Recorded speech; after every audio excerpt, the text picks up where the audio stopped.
Muy buenas tardes muchachos, ¿cómo están?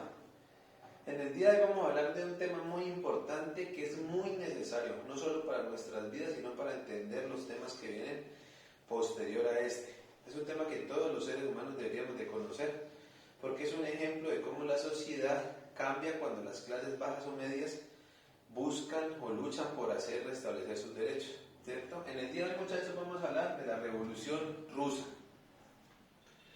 Quiero hacerles un recorderis de octavo. Recuerden que en octavo vimos la Revolución Francesa y en la Revolución Francesa veíamos cómo el tercer estado, o sea el pueblo, la gente pobre, digámoslo así, estratos bajos, pelea contra la clase alta para que tengan los mismos derechos, las mismas oportunidades en todos los aspectos, ¿cierto? Entonces siempre una revolución, cuando es social, busca un cambio dentro de las clases sociales, valga la redundancia, o sea, lo que se busca es que una clase menos privilegiada tengan los mismos privilegios que tienen las clases altas.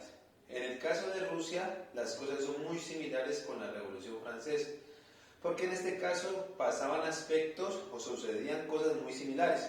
Entonces, recuerden muchachos que una revolución es un cambio en el orden establecido, en este caso es un orden social.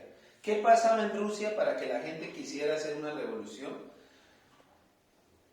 Primero muchachos, en Rusia no hubo una revolución industrial. Es decir, Rusia estaba atrasado, mientras que el resto de Europa, ¿cierto?, estaba cobijada por una revolución industrial que hacía que la gente ya no utilizara la mano, sino que utilizara máquinas para la producción. Entonces incrementó la producción, por ende más fábricas, más empresas, más plata.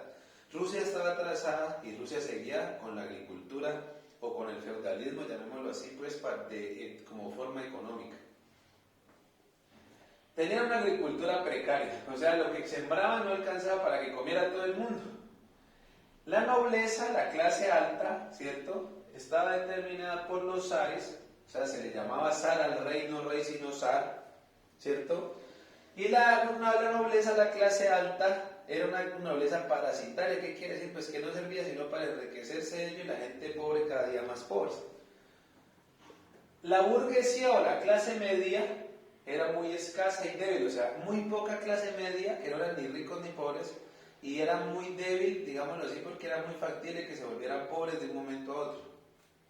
Y por último el proletariado, es decir, la gente que trabajaba, ¿cierto?, no solamente en el campo, sino en lo urbano, en las ciudades, tenía unas pésimas condiciones, o sea, no se le pagaba lo justo, y para el que no le pagaba lo justo, no tenían los mismos derechos que la clase alta. ¿En qué consiste la revolución?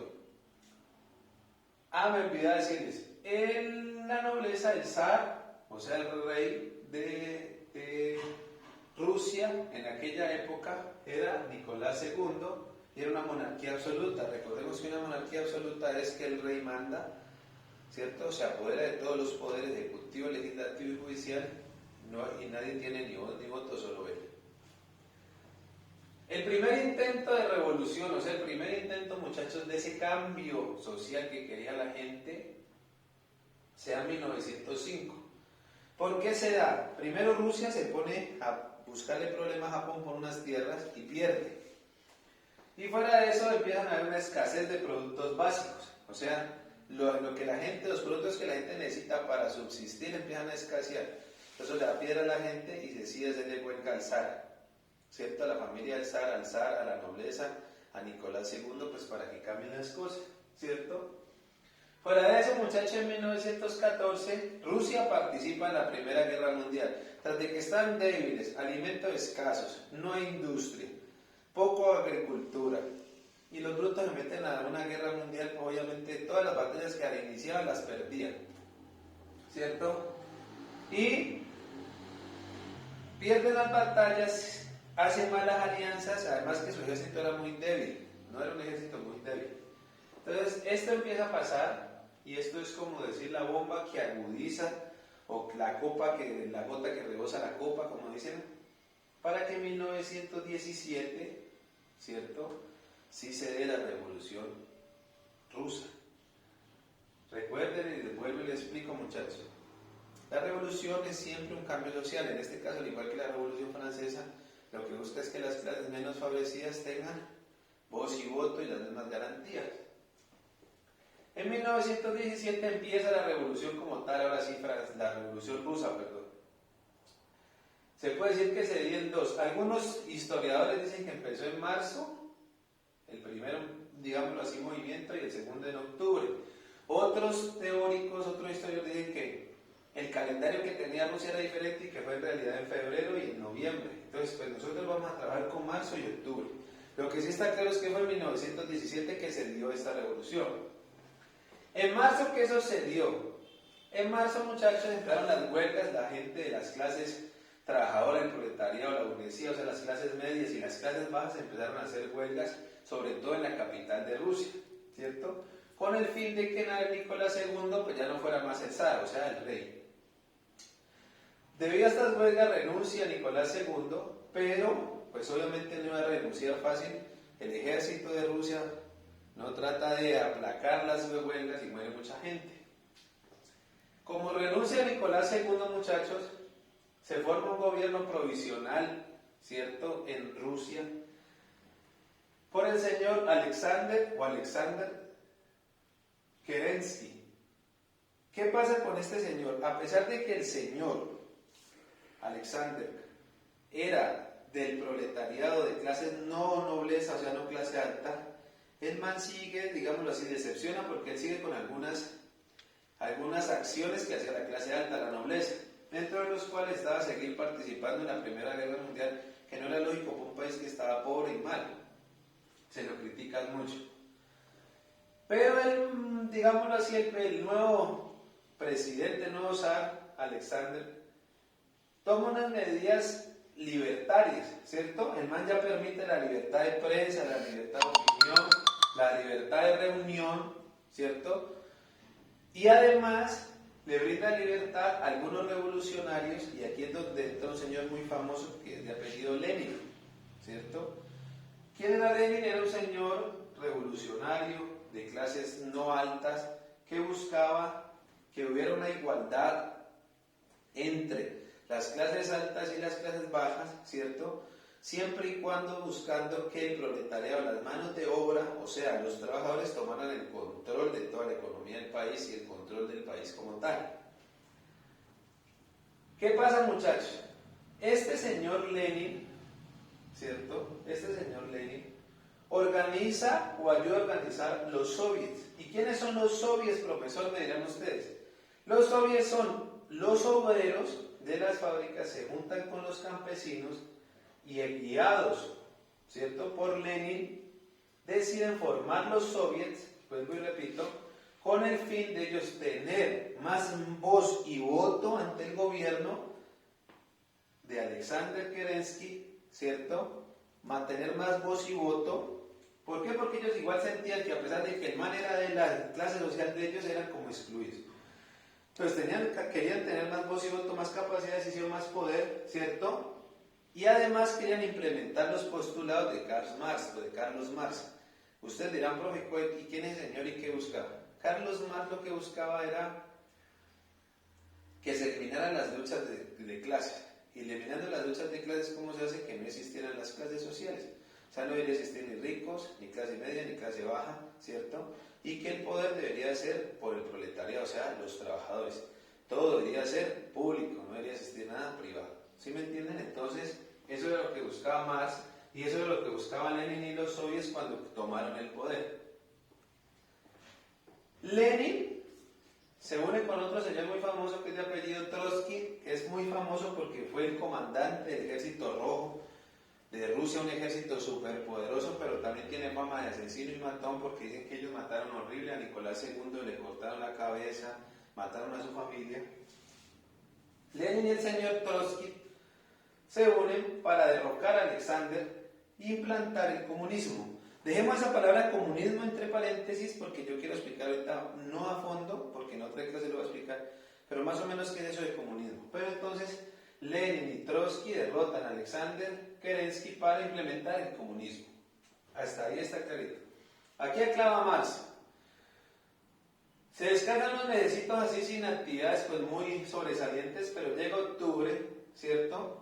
Y los soviets, que ya sabemos que son los obreros más los campesinos, ¿cierto? O sea, clases medias bajas, se apoderan de la capital de Rusia. ¿cierto?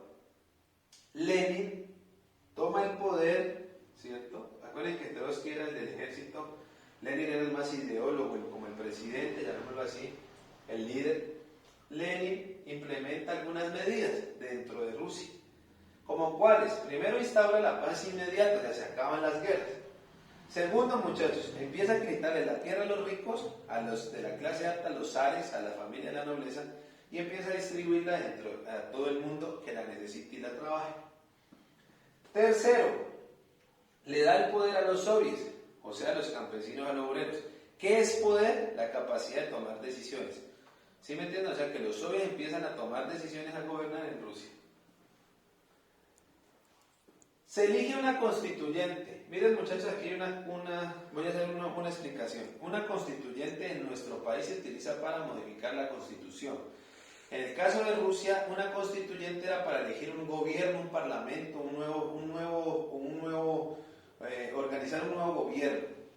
Lenin participa, pero miren cómo es, la misma gente vota en contra de Lenin y su partido. ¿Cuál era el partido político de Lenin? Los bolcheviques. Lenin acepta pues que se elijan un nuevo gobierno, pone al pueblo a elegir, manda a sus candidatos bolcheviques, pero la gente no los elige. O sea que él pierde, a pesar de que él ayudaba a la supuestamente liberación, ¿cierto? Pero entonces, ¿qué hace Lenin? Con Trotsky toman el poder a la fuerza, forman su gobierno a la fuerza, ¿cierto? La constituyente. Y podemos decir que aquí se acaba finalmente la Revolución Rusa. ¿Por qué es importante conocer la Revolución Rusa, muchachos? Por dos o tres cositas. Primera, una revolución demuestra que la sociedad cuando se une puede quitar el poder a las élites sociales, a los que mandan. Dos, gracias a la Revolución Rusa, muchachos, se implementa un modelo económico que se conoce como el comunismo, ¿cierto? Que es un modelo económico totalmente contrario al capitalista, que es el que tenemos instalado en nuestro país, que a grandes rasgos, pues, y así aspectos generales, el comunismo lo que busca es que todo sea de todos, nada sea privado, no hay propiedad privada, ¿cierto? Todo es público, todos tenemos acceso a lo mismo, ¿cierto? El proletariado, las clases obreras son las que manejan el gobierno y deciden cómo se organiza la economía del país, se decide qué se estudia, cómo se estudia, qué se necesita y se reparte. Eso es el comunismo, que es muy famoso en la época de Rusia y también es muy famoso porque Cuba es un país comunista, ¿cierto? Tercera cosa importante. Gracias a la Revolución Rusa, en 1922 se forma la URSS, o sea, la Unión de Repúblicas Socialistas Soviéticas, que luego se convierte a ser una potencia mundial junto con Estados Unidos. La Unión Soviética, o sea, la Unión de Repúblicas Socialistas Soviéticas, queda como la potencia comunista y Estados Unidos queda como la potencia capitalista. Finalmente, muchachos, quiero explicarles cuál es la diferencia, porque aquí se da mucho esta controversia, entre cuál es la diferencia del socialismo y el comunismo.